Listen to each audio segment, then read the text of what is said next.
¿Sabías que en la Facultad de Psicología de la Universidad Nacional de Córdoba existe un programa de asistencia integral para personas travestis, transexuales y transgéneros? El programa está dirigido a personas trans de todas las edades y es de carácter gratuito. Todos los servicios ofrecidos accionan desde una perspectiva de género y de derechos humanos. Incluye los siguientes servicios: servicio de asistencia psicológica, psicoanálisis, identidades y diversidad, prevención y asistencia neurocognitiva, prevención y asistencia de consumos problemáticos, servicio de consejerías en derechos sexuales, reproductivos y no reproductivos, servicio de prevención y asistencia a parejas y a familias. Para solicitar un turno, escribinos a programatrans@psicología.unc.edu.ar. Te esperamos.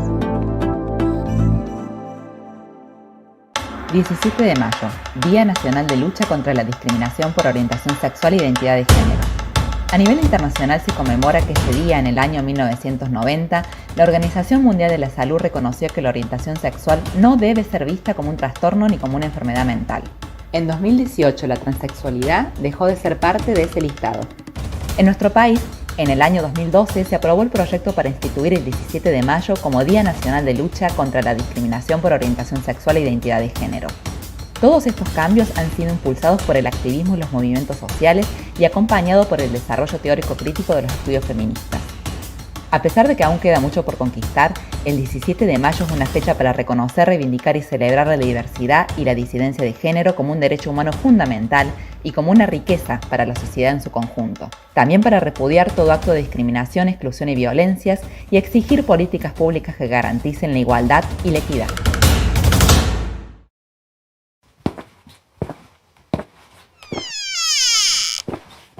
Un museo, además de preservar el patrimonio cultural, puede ofrecer otras formas de aprender, enseñar e intercambiar saberes.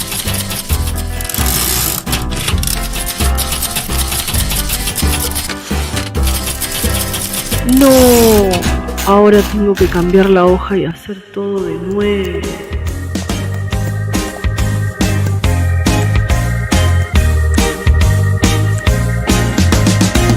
Cada objeto que se rescata del olvido y que se cataloga en una muestra adquiere valor de objeto testigo al reflejar las prácticas de una época, sus descubrimientos y sus creencias. Ay, pásame la facit, así terminamos los cálculos de una buena vez. ¿Cómo pesa este aparato? ¿Cómo se usaba esto? Te explico. Pone el primer número, 1, 2, en la unidad de entrada, hace un positivo, gira la manivela en sentido de las agujas del reloj, ahora pone un segundo número. Esos objetos Pueblan el espacio de los museos Y son su alma.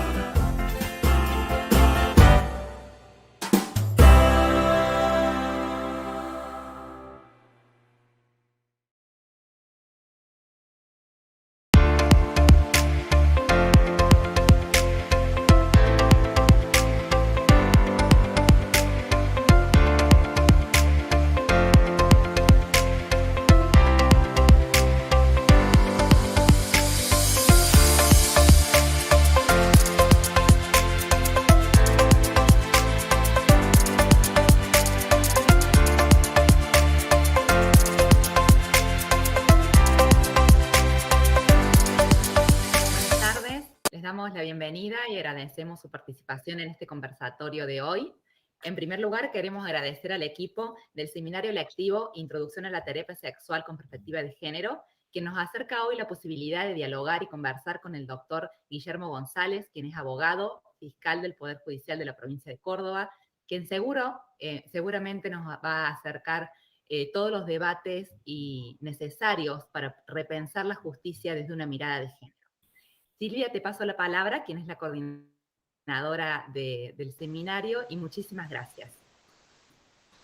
Gracias, Lorena, gracias a todas las personas que nos están viendo, escuchando, gracias a la facultad y particularmente a la Secretaría de Géneros por esta posibilidad de acercar el conocimiento de una persona de reconocida trayectoria en nuestro medio, en el ámbito de la justicia, y que va a hacer este enlace entre esta perspectiva jurídica y una aproximación en estos lenguajes desde lo psicológico también, ¿no es cierto?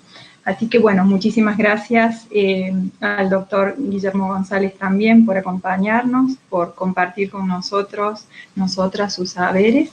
Y bueno, estamos todos y todas, creo que muy dispuestas a escucharte, así que sin más, te diría que empieces nomás. Bueno, muchísimas gracias. Gracias, fundamentalmente, le quiero agradecer a la gente del seminario, licenciada Aguirre, la licenciada Benedetto, por esta. La verdad me honran con esta invitación, por la presentación a la gente de la Prosecretaría de Género, de la facultad, a la licenciada Imhoff, particularmente a Lorena. Con Lorena hemos compartido algunas otras actividades en otro lado también. Y la verdad que es un gusto estar acá. Bueno, el desafío es, en un poquito tiempo, hablar de un tema que realmente es muy vasto y es muy amplio.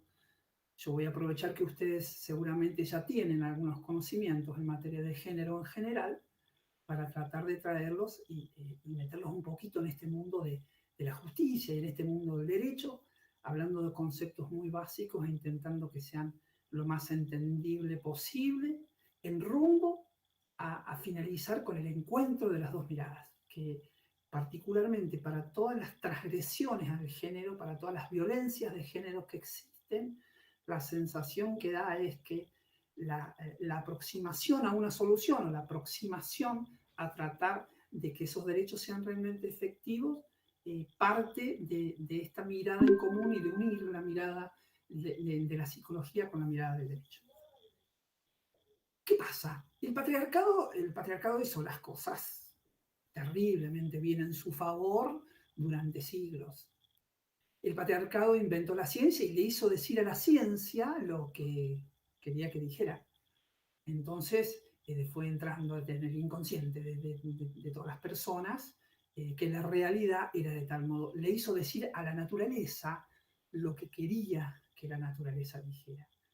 Le hizo decir, creó un Dios y le hizo decir a ese Dios lo que quería que dijera, siempre postergando definitivamente a la mujer.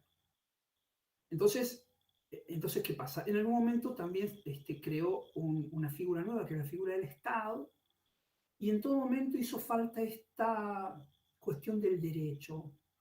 El derecho, en definitiva, viene a ser algo así como, bueno, ¿cuáles van a ser las reglas o los pactos de convivencia? Imagínense si le habían hecho decir a la naturaleza lo que quería. Ustedes recordarán algo más perverso que haber creado el concepto de instinto maternal para obligar a las mujeres de las cortes a que se sintieran en falta si no querían tener hijos, porque era algo antinatural, y por lo tanto en contra de las leyes de Dios y en contra de las leyes de los hombres. Entonces, cuando crearon el derecho también, totalmente ideologizado y totalmente orientado a la protección de una persona en particular.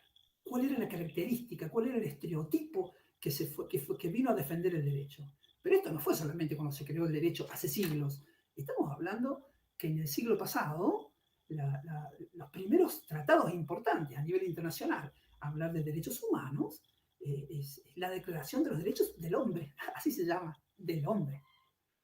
En general, la protección fue para un estereotipo en particular que tenía estas características. Hombre, varón, blanco, estamos hablando de la situación étnica, cristiano y propietario. Todas las leyes estaban enfocadas a defender ese estereotipo de persona y el resto quedaba fuera. Por supuesto que cuando vinieron los primeros cuestionamientos, muchos siglos después, pero ¿por qué solo el hombre? No, bueno, también está incluido la mujer y los niños, y los adultos, y las personas con capacidades especiales, pero básicamente está dirigido a proteger al hombre. Con la sangre de muchas compañeras, con la lucha, durante muchísimo tiempo, eso se fue revirtiendo de algún modo. ¿Cuál es la buena noticia? Vamos a arrancar con la buena. La buena noticia es que el derecho, en cuanto a la parte de la norma, en cuanto a la parte de la ley, la parte positiva, la parte escrita, se fue modificando en favor, digamos, de terminar con aquellas desigualdades tan terribles que había impuesto el patriarcado. Entonces ahora, desde hace un tiempo importante, contamos con leyes que protegen a la mujer, que protegen a los niños, que protegen tanto a las minorías como, en el caso de la mujer, no es una minoría, sino que es una mayoría desempoderada. Se traducen, no les voy a aburrir, pero lo pueden googlear en cualquier lado, las leyes más importantes sobre todo han sido en principio supranacionales, son tratados internacionales. Las CEDAW, que son convenciones en definitiva que se han hecho con alcance mundial para erradicar la violencia en contra de la mujer, la desigualdad, etc. El protocolo de Beijing, las 100 reglas de Brasilia, en particular para toda la condición de víctima, ¿no es cierto? Belén du Pará ha sido muy importante. Y en el año 1994, nosotros, Argentina, tomó una buena decisión, modifica la Constitución y dice todos aquellos pactos y tratados que Argentina firmó se transforman en ley suprema de la nación. Por tanto, el Tratado de Belén do Pará, el Protocolo de Brasil, el Protocolo de Beijing, son ley suprema de la nación. A ver si nos entendemos. Está por encima del Código Penal, por encima del Código Civil. Tienen rango constitucional. Primer apartado, anotemos en algún lado. Un juez con perspectiva de género no es un juez piola, no es un juez progre, no es un juez simpático, no es un juez políticamente correcto. Está actuando como la Constitución lo manda, porque es una manda constitucional. Empecemos. Eso es lo bueno. Yo estuve haciendo una especialización en derechos humanos en Roma, y los romanos, que son los padres del derecho nuestro, ustedes saben que hay 2 o 3 tipos de derecho en el mundo, bueno, el nuestro proviene del derecho romano. Los padres del derecho nuestro decían, ustedes tienen el código civil más moderno del planeta, el mejor código civil del planeta. Claro, ¿por qué? Por la ley de identidad de género, por cómo se ha empezado a punir el femicidio, etc. Entonces nosotros ahora contamos con un bagaje de leyes muy importantes aplicables en esta materia. Hasta ahí la buena noticia.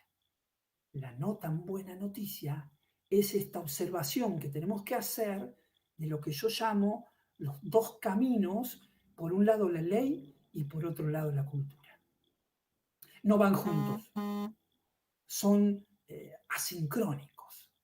Entonces, ¿qué pasa? El hecho de tener la ley no significa que al día siguiente los operadores judiciales, los magistrados y los funcionarios de pronto van a sacar un montón de resoluciones que estén impregnadas de la dogmática de esa ley.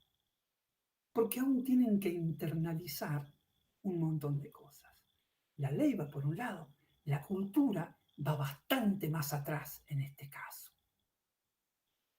Ustedes saben, cuando hemos analizado en estos últimos tiempos la conducta de los agresores, de los violentos de género, sean tipo de agresiones sexuales, físicas, económicas y todo tipo de abusos, hemos tenido que resistir algunas tendencias de hacerlo patológico, quieren explicarlo desde alguna patología. Y ustedes saben mejor que nadie que no hay una categoría nociológica capaz, ¿no es cierto?, de contener en sí mismo esa conducta de imponerse del que tiene el varón sobre la mujer solamente porque el patriarcado ha establecido reglas de juego, asignando funciones y estatus absolutamente asimétricos en favor de unos y en contra de las otras. No hay una categoría nociológica, no hay una enfermedad que haga que una persona abuse de eso.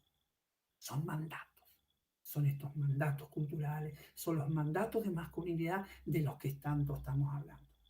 Cuando intentamos resistir, cuando estudiamos estos abusos y estas violencias y intentamos resistir a la tentación de hacerlo pasar como una patología, decimos, no es una patología. Esta persona no está enferma. Esta persona tiene arraigado un hábito terrible, disvalioso, que hay que hacer entender de una vez por todas y hay que trabajar desde la educación para que cambie, por supuesto, de que esto así no está bien, que esto así está mal. Pero entonces, cuando vemos eso, ¿cómo lo explicamos? Hablamos de los mandatos culturales que operan sobre los agresores. Cuando nos encontramos con esta asincronía que va por un lado la ley y por el otro lado la cultura, intentamos ver cómo hacer para atraer a los operadores judiciales a internalizarse de la dogmática de las leyes. Ahí tenemos que pensar en qué, en cómo operan estos mandatos del patriarcado, estos mandatos de masculinidad, cómo operan en los hombres y mujeres encargados de hacer efectivos aquellos derechos tutelados por estas leyes tan buenas que tenemos. Y ahí empieza un poco el quid de la cuestión y un poco el núcleo de lo que yo tengo ganas que hoy charlemos entre nosotros y que después quiero que ustedes opinen y que pregunten y que si no están de acuerdo lo digan y que den sus argumentos también. Así salimos todos enriquecidos de esta charla. Entonces, ¿cómo operan esos mandatos? Miren, esto es así. A veces en el imaginario se piensa que si hoy se dicta una ley, mañana empieza a aplicarse esa ley y cambia la realidad. No, lo lamento. Tengo una mala noticia.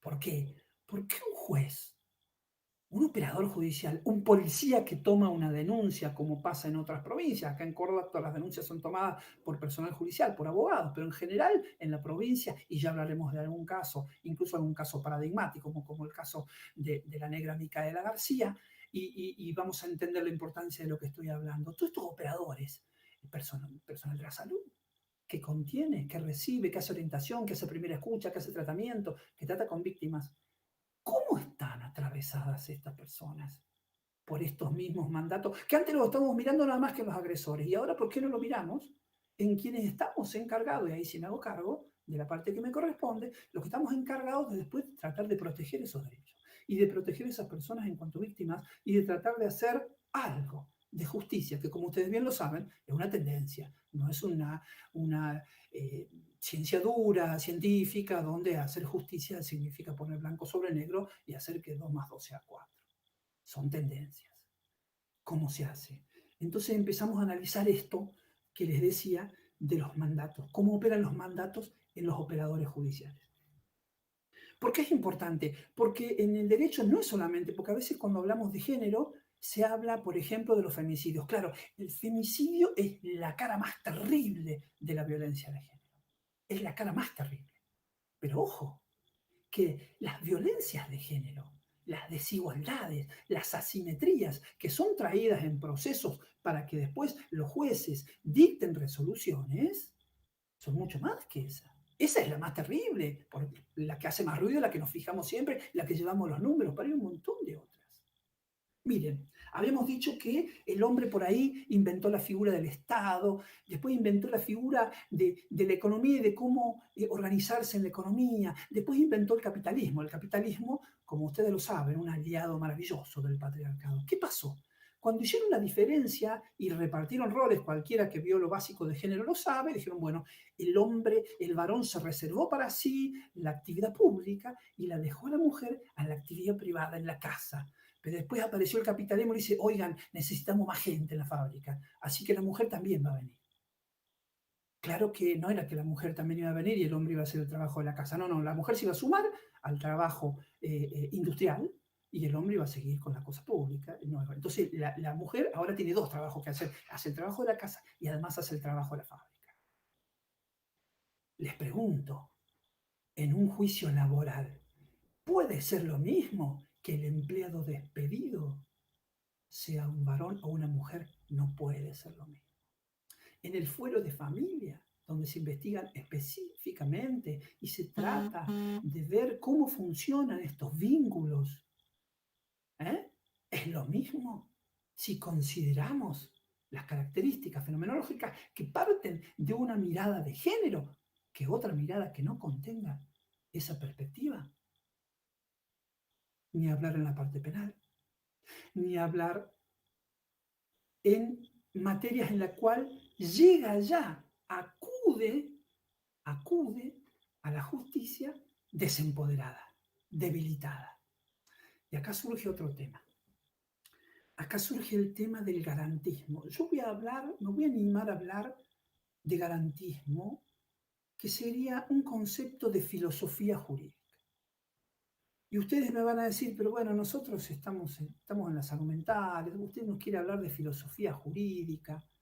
Miren, es muy simple. Lo que pasa es que nosotros, al igual que otros científicos, al igual que ustedes, al igual que los médicos, al igual que los ingenieros, nos gusta hablar todo con lenguaje muy rebuscado y difícil, porque eso nos permite mantener el poder. Otro invento maravilloso del patriarcado, para mantener el poder. Hablamos de una forma que no nos entiendan mucho. Entonces, ustedes van a ver, yo tengo un montón de colegas que todavía ponen un montón de frases en latín en sus decisiones, por ejemplo. No las entiende nadie. Entonces, ahora es otra. Ahora lo tenemos que mirar de otro modo. Ahora tenemos que bajar a tierra. Ahora tenemos que hablar distinto. Ahora tenemos que reconocernos de otro modo. Tenemos que entender los vínculos de otra forma. Y entonces cambian las reglas. ¿Y qué dice el garantismo? ¿Saben qué dice el famoso garantismo que tanto habla? Que a veces dicen que tiene que ver con la impunidad o no, o que tiene que ver... Mire, yo les cuento de qué se trata el garantismo. Cuando se generan las nociones principales del derecho, se generan algunos principios o axiomas que dijeron, esto así va a ser siempre así. Por ejemplo, les doy un ejemplo, que lo van a entender re fácil. Todos somos iguales ante la ley. ¿Está bien? Está bárbaro. ¿Está bien? Sí. ¿Estamos todos de acuerdo? Sí. Ahora, ¿qué pasaba en los hechos?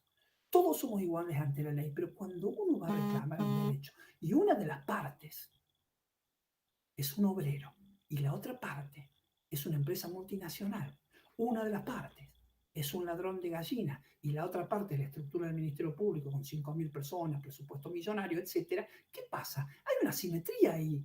Entonces aparece el garantismo jurídico. ¿Qué hace el garantismo jurídico? Le dice al Estado, oiga, Estado, mire, todos somos iguales ante la ley, pero usted fíjese, porque en esos procesos, esta persona, que es más débil que la otra, usted la tiene que sostener. La tiene que sostener. Eso es garantismo jurídico. Para que haya justicia, para que haya equidad. Entonces, por ejemplo, si una de las partes tiene plata para pagar mucho abogado, mucha plata, y la otra es pobre, oiga, usted Estado tiene la obligación de designar a un abogado gratis para que la defienda. Eso es garantismo. Palabra más, palabra menos. Claro, nosotros hemos venido practicando un garantismo bobo que solamente lo hemos utilizado para favorecer cierta impunidad, solamente en favor de los imputados. Que cuando el imputado es un ladrón de gallina y la otra parte es el Ministerio Público, está bien que lo sostenga el ladrón de gallina. Pero ¿qué pasa cuando el acusado es el fuerte de la relación? Y acá viene la importancia de una nueva mirada, de revisitar la misma filosofía jurídica, de revisitar el garantismo y decir cómo lo vamos a aplicar cuando se trata de problemas de violencia de género. Yo les pregunto, el abusador y la persona abusada, ¿quién es el poderoso?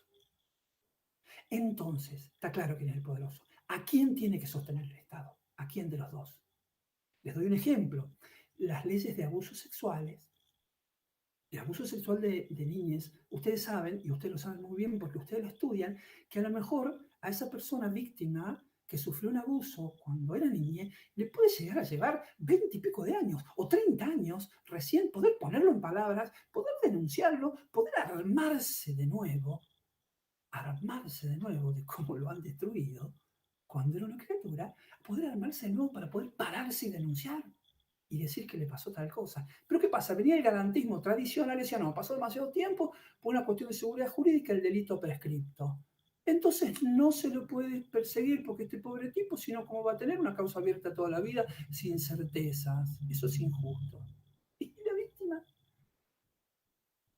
El género nos obliga a revisitar todas las teorías, nos obliga a revisitar todas las tendencias, nos obliga a pararnos de nuevo frente a estas nuevas miradas. Imagínense ustedes un sector tan conservador como el que yo integro, claramente hoy hablar de estas cuestiones son cuestiones de ruptura. Pero tenemos una ventaja es que ya lo dijo la ley. Si ya lo dijo la ley, podemos atenernos a eso, porque a veces ocurre una subversión conceptual en este marco en el que yo trabajo, que hay mucha gente enamorada del derecho, y poca gente enamorada de la justicia. Entonces viven tomando cuestiones, hechos de la vida real y lo quieren acomodar a una ley, cuando en realidad se tienen que tomar los hechos de la vida real, por otro lado, al derecho, que es la herramienta que nosotros tenemos, el recurso que nosotros tenemos, y aplicarlo a esta situación de hecho para lograr una tercera cosa, que es la resolución, que tiene que estar dotada de justicia. El objetivo tiene que ser la justicia. Siempre el objetivo es la justicia y no el objetivo tiene que ser el derecho. Es como si yo le dijera a ustedes, a sus pacientes, y bueno, el objetivo para ustedes seguramente será la salud del paciente y no el método que ustedes utilicen para lograr que ese paciente esté bien. Pero claro, si tenemos más enamorados del cognitivismo, tenemos más enamorados del psicoanálisis, más enamorados de la técnica que del objetivo final, seguramente ahí vamos a tener algún problemita para hacer efectivo aquello que estamos buscando. También hay otras leyes de las que me gustaría hablar ahora para bajar a hechos, para contarles algún par de casos, porque siempre es importante en esto, así como ustedes muchas veces en los seminarios, en los talleres, a partir de casos pueden entender cómo funciona en la vida real, cómo funcionan estos conceptos de los que estamos hablando. Les voy a decir que existen algunas leyes que en esto nos van a empezar a ayudar. La ley Micaela, por ejemplo, y ya paso enseguida a explicarles cómo nace la ley Micaela. Pero ¿cuál es la importancia de la ley Micaela?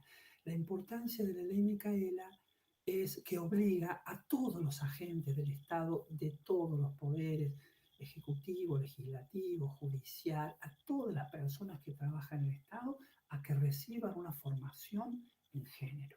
Eso es muy importante, pero muy importante. Sin eso es muy difícil, por esto que le decía hace un rato, de que va la ley por un lado y la cultura por el otro. Es importante para internalizar. Y ¿saben qué? Hay otra cosa que es muy importante y para ustedes es muy importante también. No todos ustedes seguramente van a tener relación o no con procesos judiciales, pero muchos de ustedes sí. Y les puedo asegurar que es un desafío enorme, enorme. Y el único atisbo de solución posible para estas violencias es un encuentro constructivo entre la psicología y el derecho. Se los puedo asegurar. Estas deconstrucciones institucionales de las que estamos viendo se van a revertir a partir seguramente de ese buen encuentro. Porque además, aparte de estos procesos personales, yo les decía recién cómo operan los mandatos de masculinidad, los mandatos culturales del patriarcado en las personas, y hay que ver cómo replican también en las instituciones. No solamente las personas estamos en deconstrucción, la facultad de psicología también, ni hablar la facultad de derecho, ni hablar los tribunales, ni hablar los servicios de salud mental. A mí me encanta contar una anécdota. Yo tenía un profe hace muchos años, profe de Psicopato 2, y el profe nos decía, nosotros le preguntamos, ¿cómo anda el hospital? Porque esto era en Río Cuarto, y se habían mudado el Hospital San Antonio de Padua a un edificio completamente nuevo, con nueva tecnología, parecía que estaba todo en favor de estar mejor. Y nosotros decimos, ¿cómo anda el hospital? Para que nos dijera, bárbaro, porque es todo nuevo. Y ahí estamos viviendo todavía el proceso del duelo. ¿Qué duelo? El duelo de la mudanza. Y ahí entendí, y él nos explicó muy bien, cómo replican los duelos que podemos tener nosotros por pérdida, etcétera, que usted lo estudia para sus pacientes, bueno, una mudanza, un divorcio, una muerte. También las instituciones viven estos procesos. Al espejo de estos procesos intrapsíquicos en los sujetos que componen. Entonces también hay que hacer como esa observación es muy importante. Para medir, por ejemplo, la calidad de las decisiones judiciales, es importante ver no solamente estos procesos de deconstrucción de quienes integramos, sino de la institución como tal. Y para eso es proactivo y es positivo sacar leyes que obliguen a prepararse, ¿no es cierto?, a prepararse cada vez más, a recibir formación sobre esta temática nueva. La ley Micaela. ¿De dónde sale la ley Micaela, esta que nos obliga a todos a formarnos? Micaela García era una adolescente militante, feminista, de la JP, peronista, que trabajaba muchísimo, además era deportista y trabajaba muchísimo por los demás. Era un encanto de persona. Un día llega un agresor sexual, un asesino de apellido Wagner, de Buenos Aires, llega a Entre Ríos. Esta persona, un depredador, abusa a una pequeña un día jueves. El día jueves abusa de una pequeña y el día viernes el papá de esa pequeña acude a la autoridad, acude a la comisaría en este pequeño lugar de Entre Ríos y le dice al policía que le atiende que quería denunciar porque esta persona que había venido de Buenos Aires, este hombre que había venido de Buenos Aires, había abusado de su hija. El hombre de la policía, sin mala intención, pero con una ignorancia supina sobre el tema, le dijo: todo bien, pero yo le puedo tomar la denuncia, pero ¿sabe qué? La jueza, que es mujer y ella entiende estas cosas, la jueza viajó a Buenos Aires y que va a volver el lunes.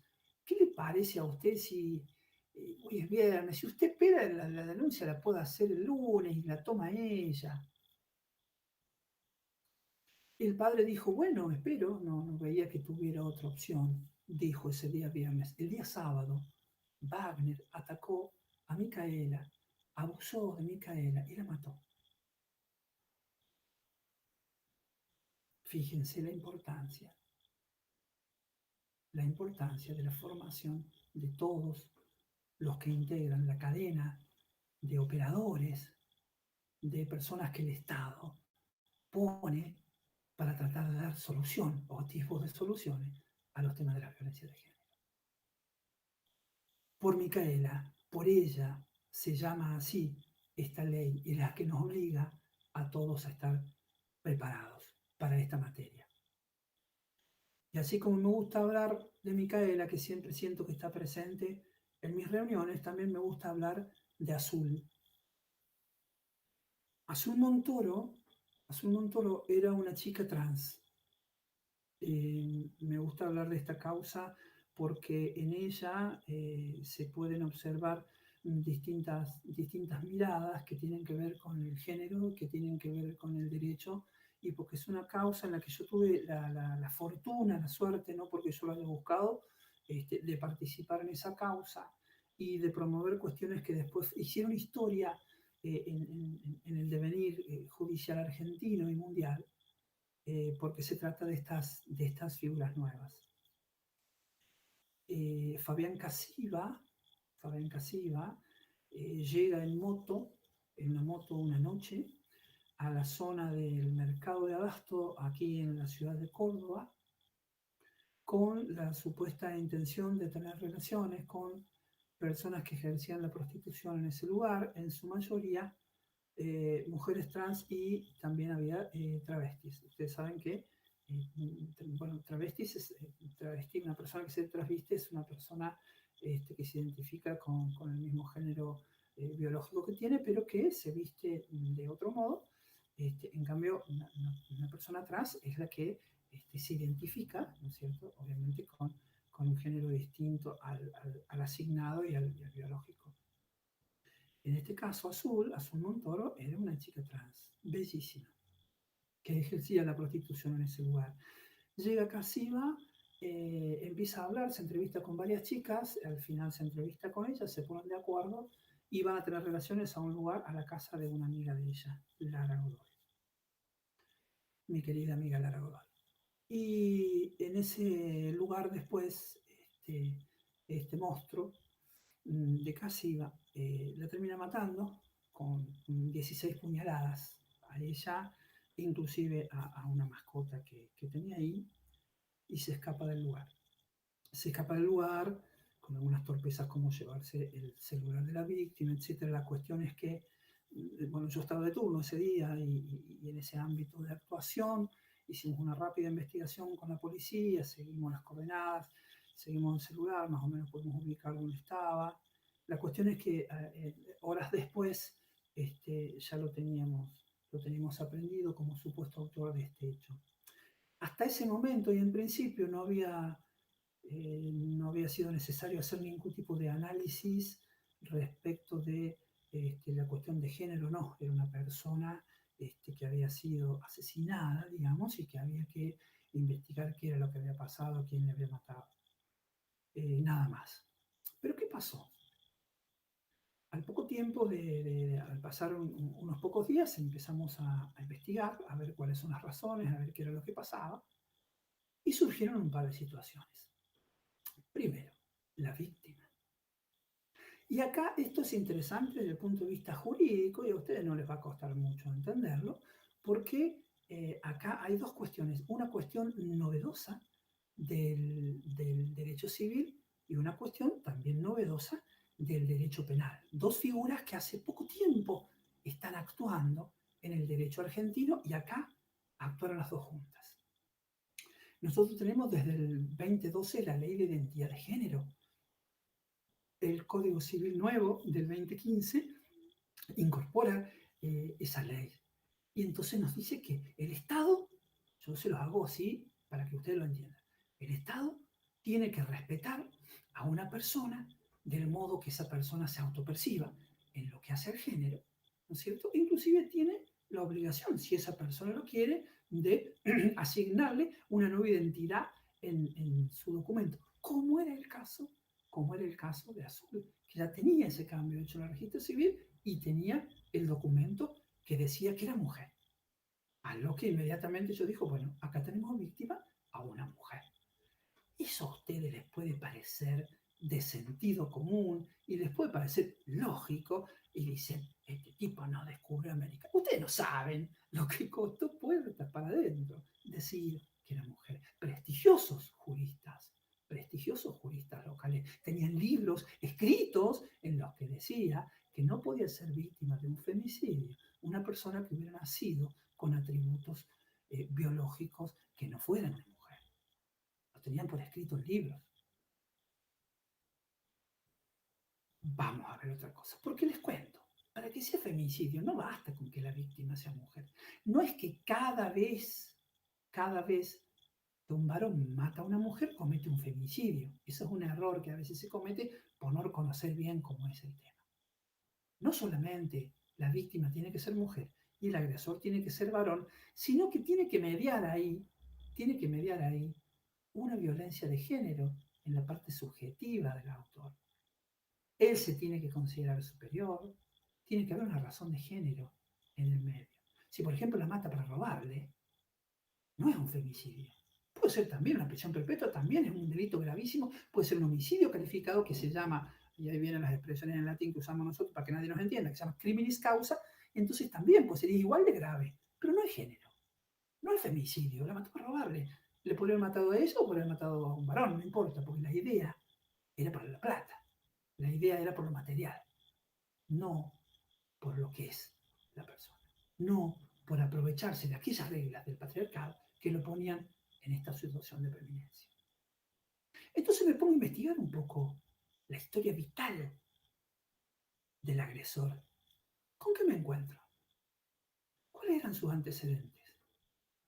Le pegaba a la madre, le pegaba a la hermana, un muchacho de una barriada popular del sur de la ciudad, de características humildes, sin mucha formación, sin muchos recursos, cada tanto consumía sustancias que no debía consumir, pero los antecedentes de violencia que tenía eran en contra de mujeres, fundamentalmente de su madre.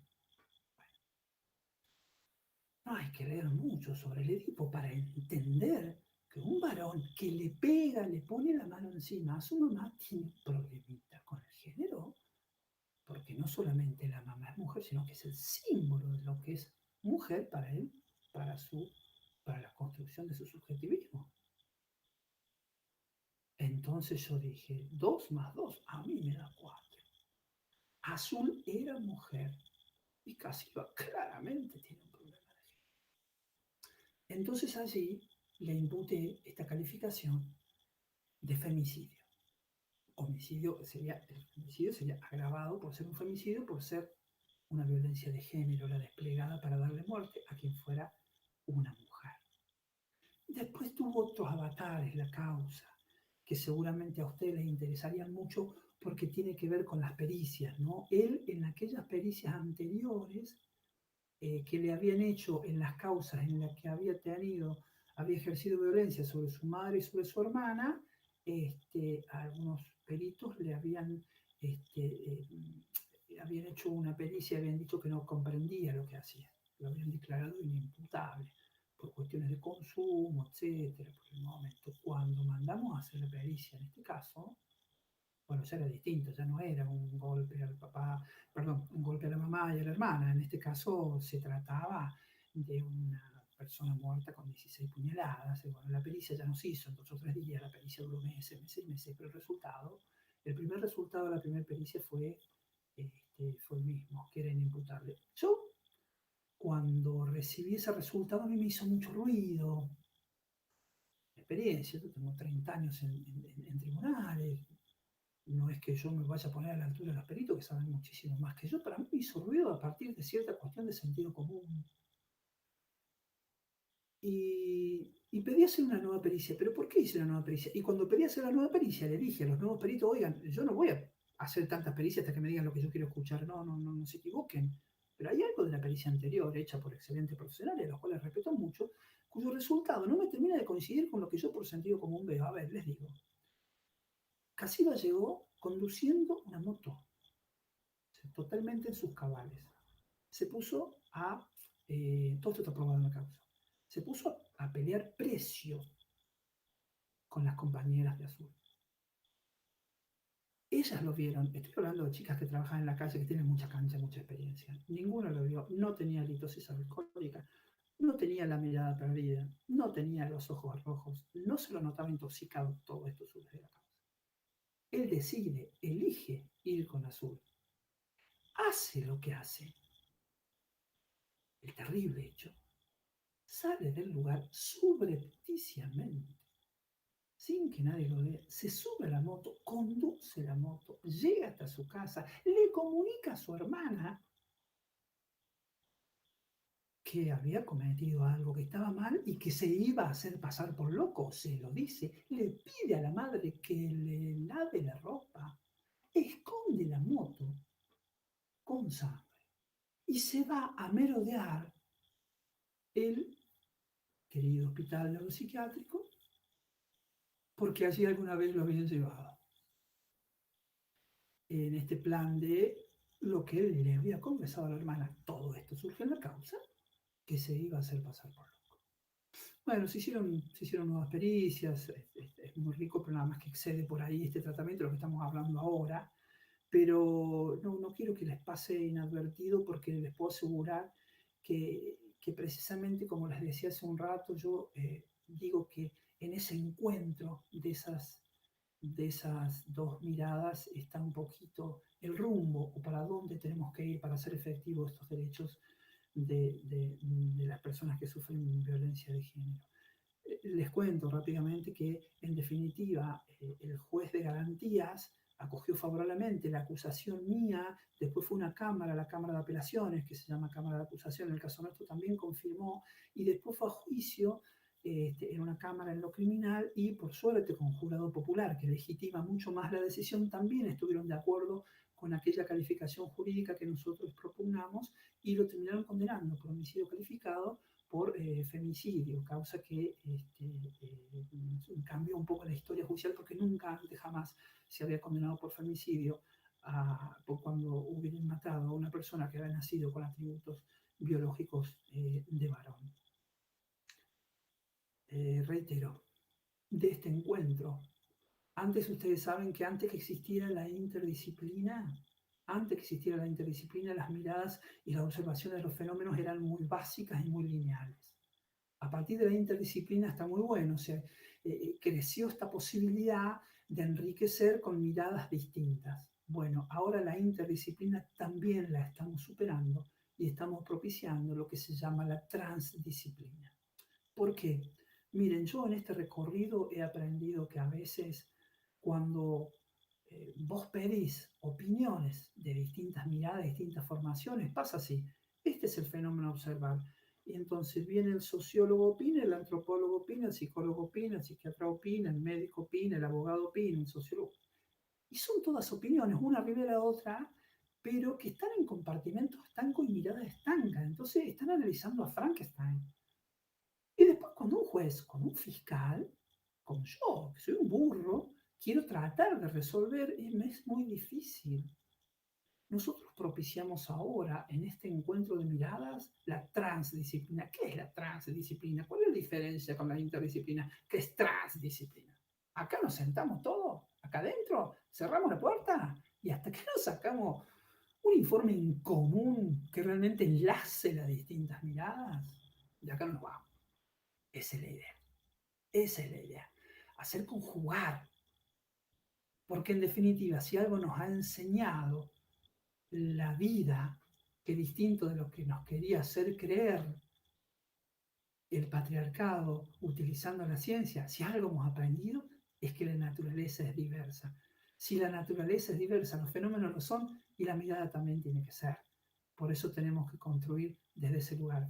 Estaría horas hablando con ustedes, pero el tiempo no me deja seguir mucho más. Les agradezco muchísimo, de muchísimo corazón. Estoy con ustedes, sigo estando con ustedes, estoy en redes. Esto a veces no se les ocurre ahora, pero mañana o pasado, la semana que viene, se les ocurre una pregunta. ¿Esto que dijo aquel tipo? Bueno, yo estoy en Facebook, en Instagram, con mi nombre, salgo en cualquier lado, así que mándenme preguntas porque me encanta, porque aprendo, critíquenme, digan lo que digan, y ahora sí, tengamos un espacio, los quiero escuchar, quiero lo que quieran, que pregunten, que opinen, que cuestionen. Muchísimas gracias por convocarme, los abrazo a todos.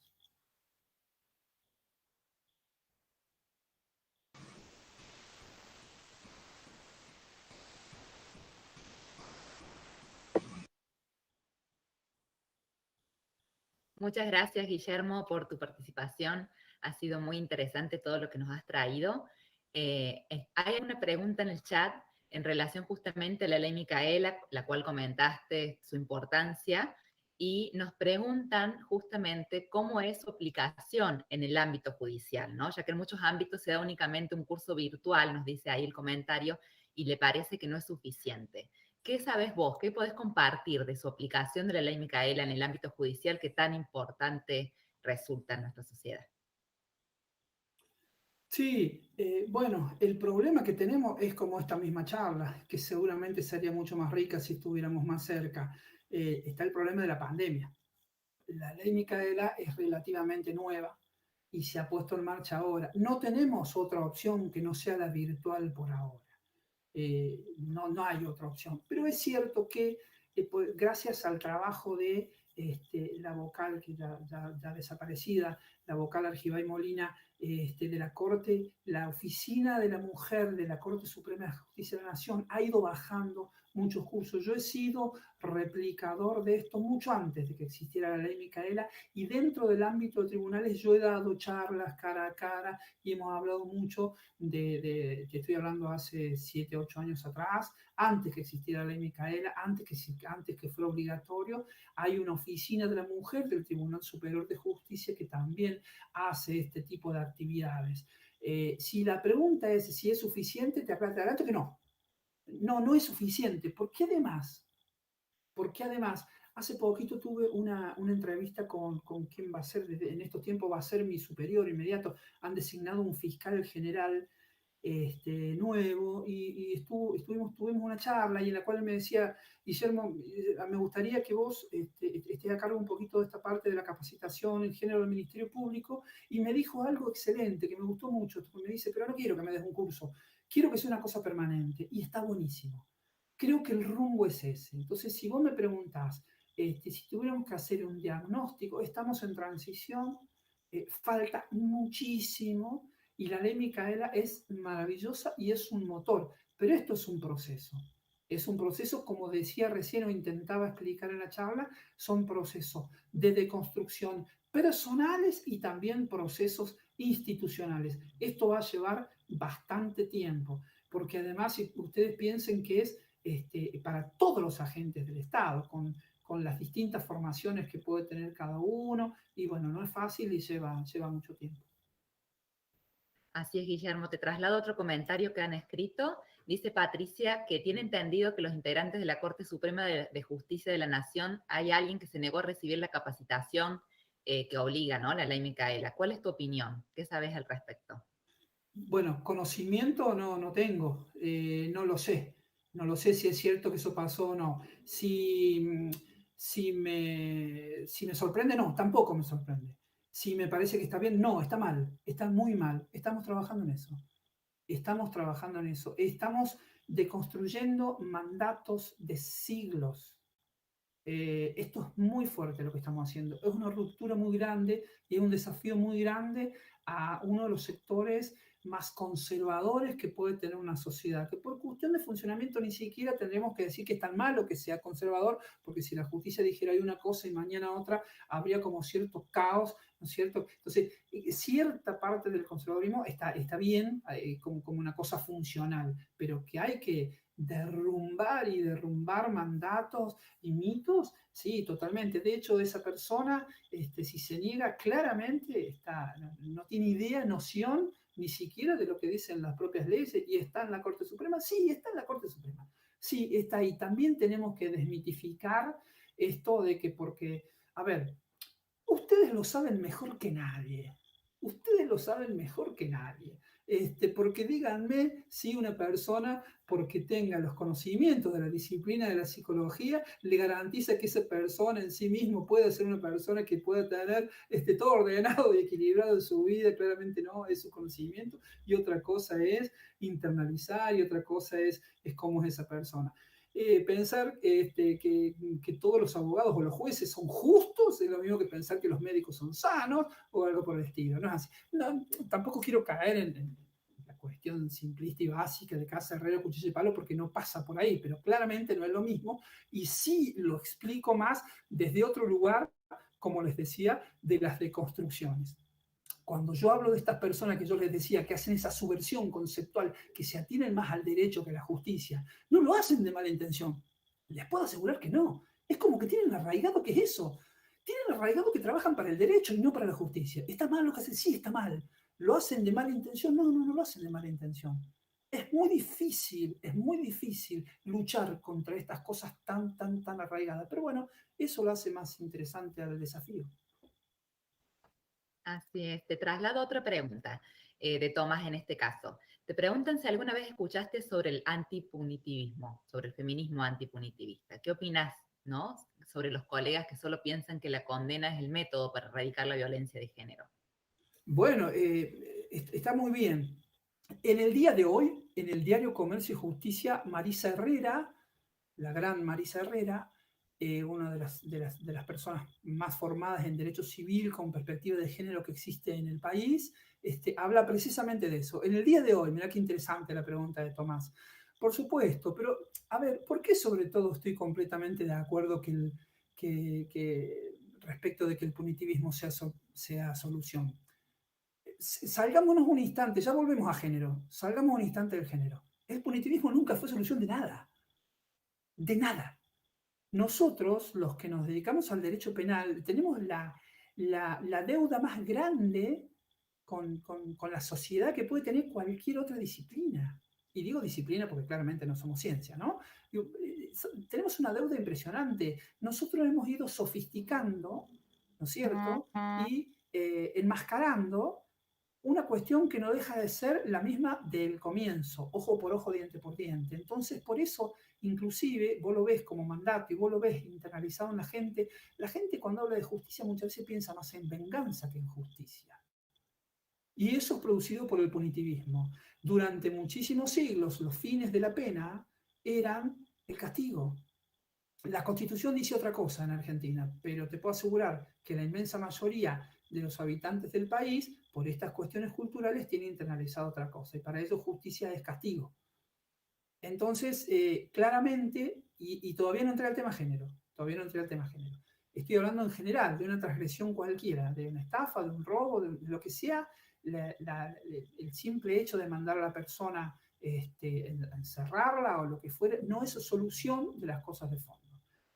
Por supuesto que la deuda grande es porque tampoco es que hemos encontrado y tenemos tan a mano la respuesta verdadera y decir, bueno, si no cerramos las cárceles y hacemos otra cosa. Bueno, esa otra cosa tiene que ver con una construcción distinta de los vínculos. Y ahí es donde entran ustedes. Porque esto no es una cuestión de un derecho sola. Y ahí vuelvo al concepto que dije hace un rato, la naturaleza es diversa, la solución solo puede ser diversa. Eso no puede venir nunca de los derechos solamente. Tiene que venir de varios lugares, tiene que venir de cómo nos ponemos de acuerdo. Porque cada vez que vamos a hacer algo, es muy fácil ponerse de acuerdo para el casamiento, para el cumpleaños, y para quién lleva la coca y para quién lleva el fernet. El problema es qué hacemos cuando tenemos intereses contrapuestos. Y ahí viene el problema. Y no le hemos encontrado la vuelta como sistema para que después la cosa se ajuste. Entonces ese es el desafío grande que tenemos, pero todos como sociedad. Pero ahí estamos hablando de punitivismo puro. Ahora, volvamos al tema género.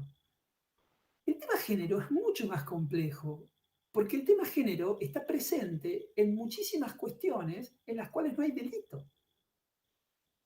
Porque convengamos una cosa, para poder hablar de punitivismo tenemos que hablar de delito. Pero yo te podría decir innumerables de situaciones de desigualdades de género que no son delito, pero sí hay un agravio de género, sí hay violencia, aunque no llegue a ser delito. Entonces, sería un reduccionismo sonso pensar que el punitivismo puede tener una respuesta a eso. La respuesta no es otra que la deconstrucción personal e institucional a través de mecanismos de educación. Tenemos que reeducarnos, tenemos que formatearnos de otro modo distinto y bajar eso a los hijos para que crear una sociedad distinta, más igualitaria, una sociedad distinta que contenga y que incluye y que contemple lo diverso. Claramente el punitivismo no puede ser de ningún modo solución alguna. Al hilo de lo que estás comentando, Guillermo, recuerdo que tuvimos una charla con Ileana Arduino, que es otra abogada que a mí personalmente me gusta muchísimo también, y está la charla grabada en el canal de YouTube de la facultad, así que bueno, invito también a poder escucharla a ella, que fue muy interesante en relación a estos temas, ¿no? Y precisamente coincide con tu mirada, ¿no? De la importancia de la educación y del cambio en relación a este tema concretamente, que es la violencia de género, que efectivamente tiene que ir por otro lado, ¿no? Aquí te traslado otra pregunta de Karen. Bueno, es un comentario más bien. Una forma de deconstruir estos mandatos es a través de las sanciones a aquellos que no quieran cumplir la ley. Como bien dijiste, la ley está, hay que exigir que se respete. ¿Qué opinas? Sí, claro. Pero también dentro de este marco de lo que decíamos recién. Me parece que me interesa más convencer que vencer en este sentido. Y está bueno que hagamos un trabajo muy, muy, muy grande porque no podemos estar controlándolo todo el tiempo.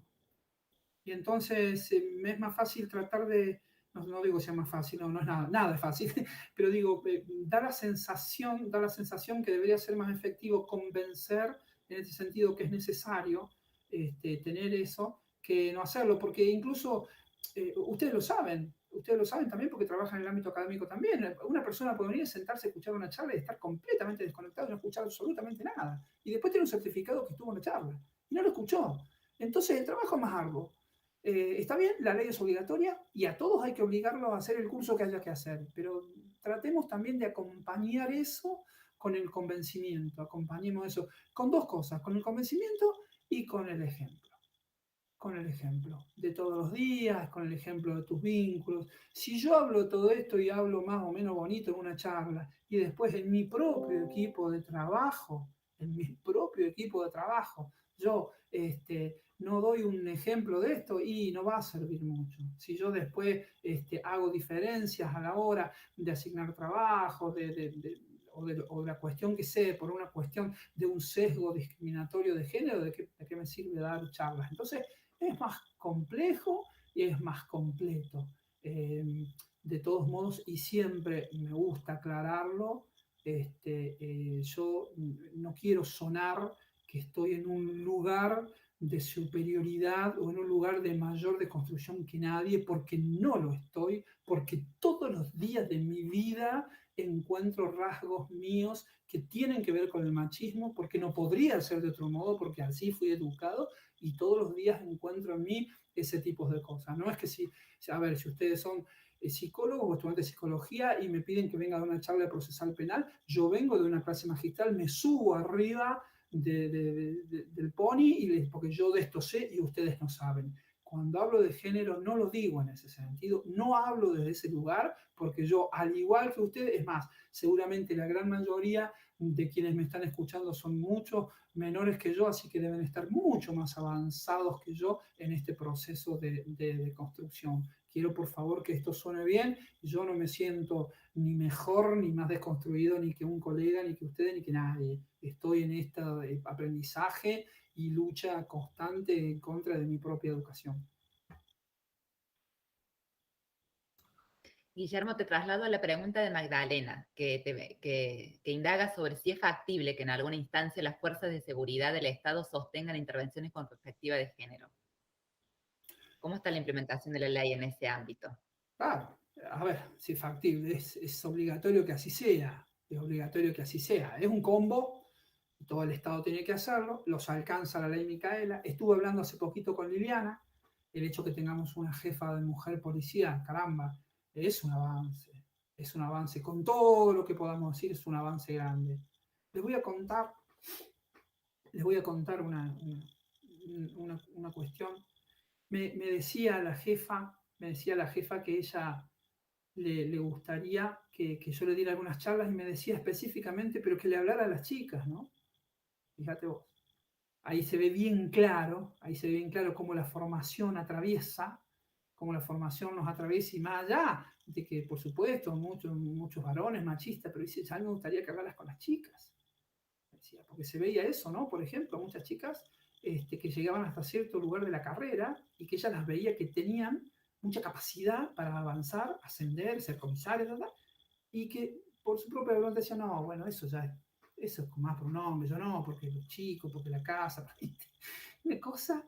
Y ella me decía, por favor, te pido que me hables a las chicas para empoderarlas y que sientan y que se den cuenta que tienen la capacidad, que pueden hacerlo, y que pueden avanzar en la carrera, y que pueden avanzar en la fuerza, y que pueden llegar adelante, porque como que ellas solas se frenan, ¿no? Otra buena noticia, a partir de un hecho espantoso que hubo de discriminación a una pareja de chicas, dos chicas lesbianas que estuvieron detenidas y recibieron un trato totalmente abusivo por parte de integrantes de la policía de la provincia, fundamentalmente de una mujer policía. Nosotros actuamos rápidamente y el fiscal general, me enteré hace un par de días viendo resoluciones, ahora designó a una fiscalía específicamente para investigar este tipo de hechos. Esto me parece un fortalecimiento de la cuestión y me parece muy bueno. En algún momento, así como toda materia general de derechos humanos, en materia de género también tenemos que trabajar mucho con nuestras fuerzas de seguridad para ponerlos a tono. Te traslado la pregunta de Patricia, que nos dice cuál es el papel de los medios de comunicación, qué pasa con las publicidades, cómo podemos colaborar como ciudadanía. Bueno, no estoy tan seguro de cómo se puede colaborar como desde la ciudadanía, pero que hay que cambiar muchísimas cosas de la comunicación, muchísimas cosas.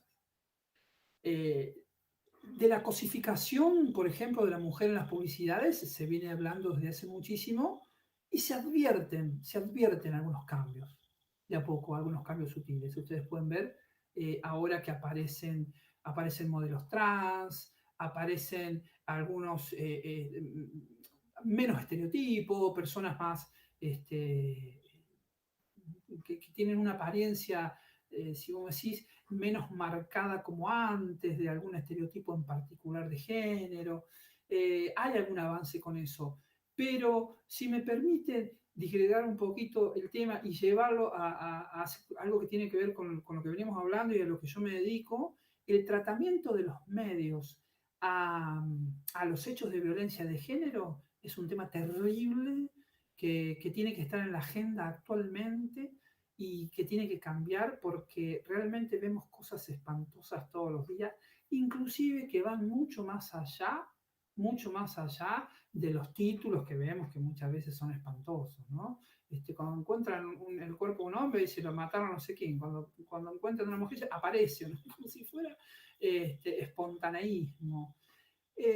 También hay una cosa muy grave que estamos viendo, de esto habla Rita Segato, del marco de espectacularidad y casi cinematográfica que se le da a determinadas noticias, sin pensar en cómo opera esto en la cabeza de aquel agresor que tiene ahí dando vueltas la idea de hacer el pasaje al acto. Así como insistimos muchas veces que hay que ser, ustedes saben más que yo de esto, discúlpenme, me siento un poco insolente, pero ustedes saben más que yo de esto cuando muchas veces se intenta, por ejemplo, las noticias de los suicidios, de no hacerlos tan conocidos porque se produce una especie de imitación, etcétera. Bueno, acá da la sensación también que, sobre todo en esta era mediática, que da la sensación que si no pasa en la tele no pasa, que si salís en la tele, y esto se ven, a ver, otra vez, corrámonos un poquito de género para ver de qué estamos hablando. A mí me pasó de ver una noticia terrible, yo me acuerdo de esto, me acuerdo porque me impactó mucho, una noticia en la que habían fallecido unas personas, un accidente de tránsito, y llega enseguida las cámaras y se acercan y estaban ahí, y estaba una persona que se le había muerto un familiar minutos antes y se estaba enterando en el lugar, y estaba dando una nota y uno se da cuenta la excitación que tenía porque estaba hablando en la televisión y tenía a su hermano muerto dentro de un auto a 20 metros. No sé si me entienden. Es muy bruto lo que estoy diciendo, pero disculpen, me parece terrible. Es terrible cómo hipnotiza esto de los medios y lo lleva. Entonces, ¿qué pasa? Resulta que vemos en un canal de televisión que habla sobre un femicidio, empiezan a contar la historia, música de película, las imágenes, los detalles, el clima, un thriller. Está mal, no puede estar bien eso, está mal. No podemos contar así eso. No es una película.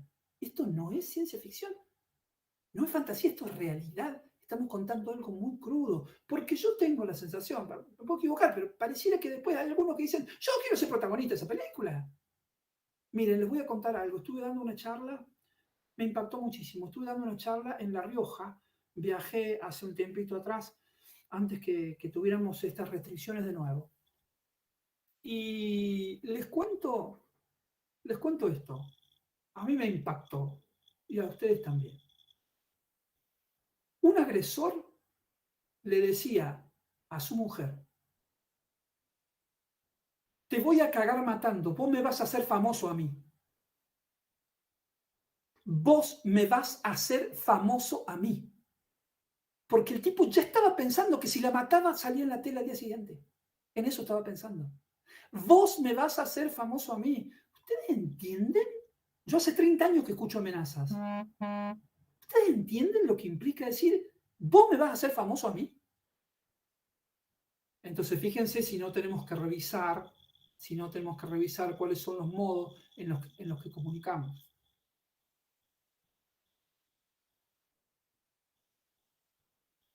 Sin duda, muy, muy impactante lo que comentas, ¿no? En otro orden de cosas, ¿no? Retomando un poco lo que venías hablando antes del desarrollo profesional y estos obstáculos, ¿no?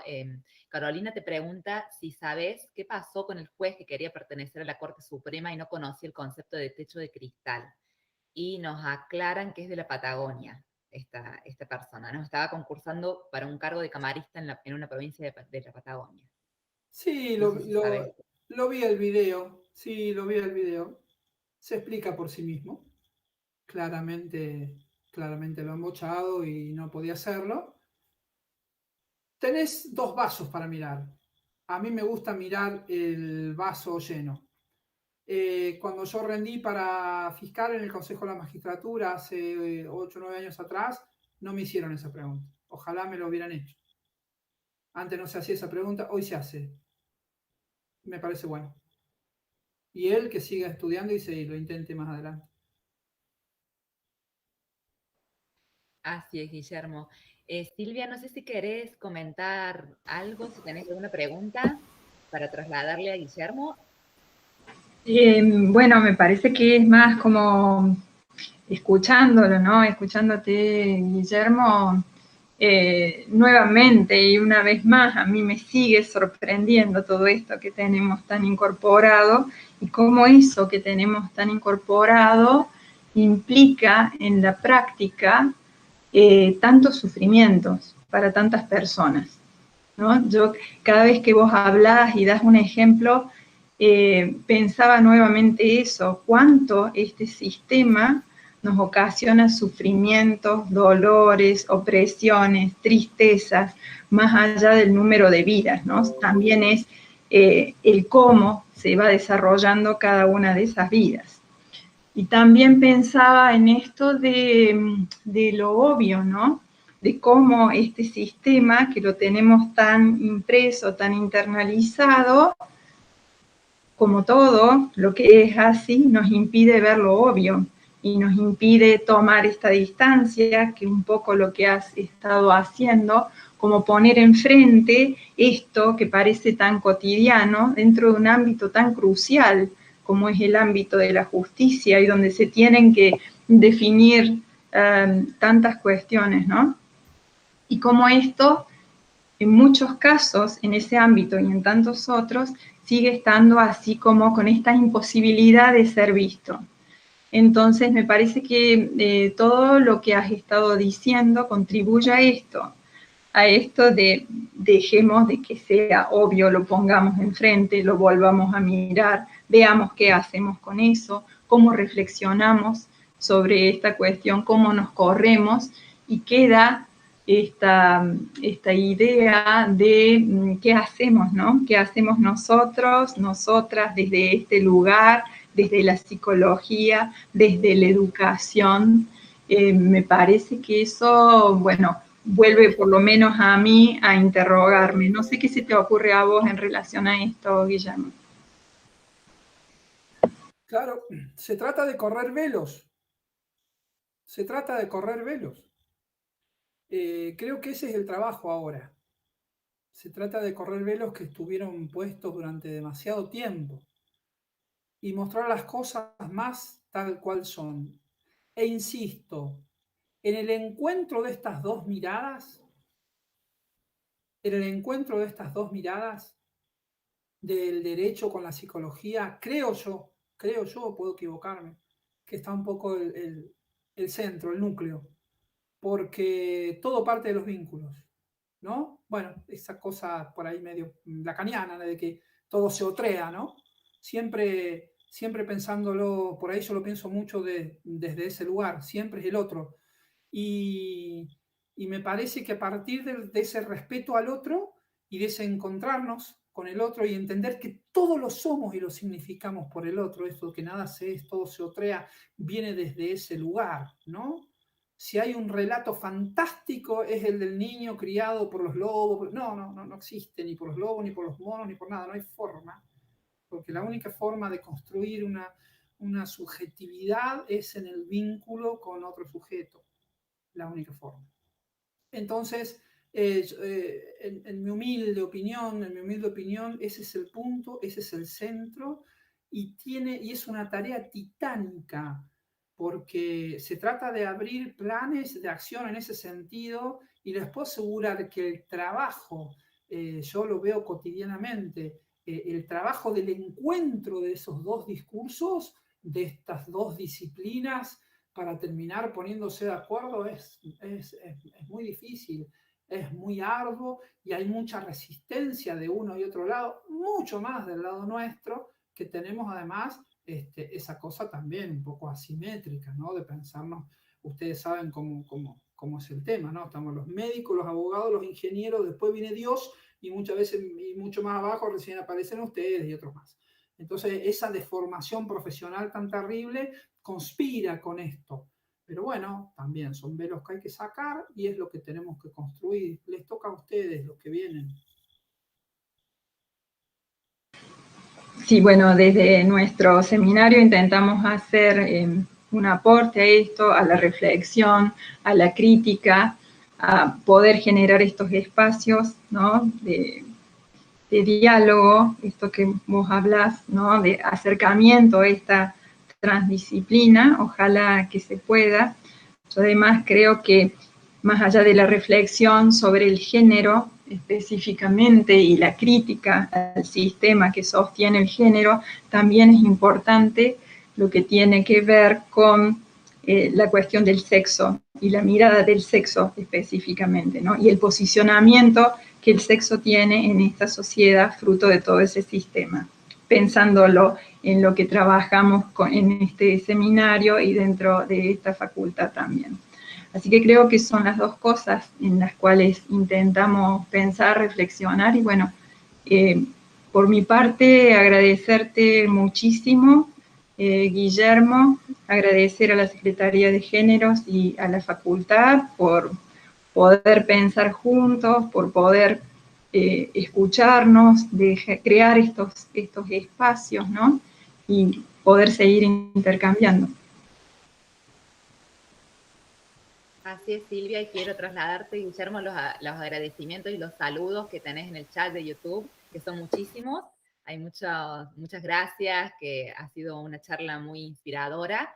Y bueno, agradecerte, me sumo a los agradecimientos a vos y a Silvia también, al seminario, por traernos, ¿no?, tu voz, tu experiencia, que es muy, muy útil, muy interesante y que efectivamente nos ayuda a correr estos velos de los cuales hablabas. Quiero agradecer también a la Secretaría de Comunicación, que ha estado aquí con todo el apoyo técnico, como siempre, especialmente Gisela, y recordarles que en la descripción del video está el link que tienen que rellenar hasta hoy a las 12, hay tiempo, para los certificados de la participación de la charla. Así que bueno, creo que si no nos queda nada más, agradecerte nuevamente, Guillermo, y sos siempre bienvenido aquí por la facultad para ayudarnos a justamente deconstruir, ¿no?, esto de la institución de la cual hablabas y la importancia que esto tiene, ¿no?, y la transdisciplina, que también me parece fundamental, y que esta tenga también perspectiva de género. Así que bueno, agradecerte y bueno, esperamos verte pronto nuevamente por aquí. Bueno, muchísimas gracias. A mí esto me sirve mucho, aprendo mucho. Estos encuentros me ayudan. Así que sí, a disposición de ustedes, por supuesto. Muchas gracias. Gracias. Muchas gracias.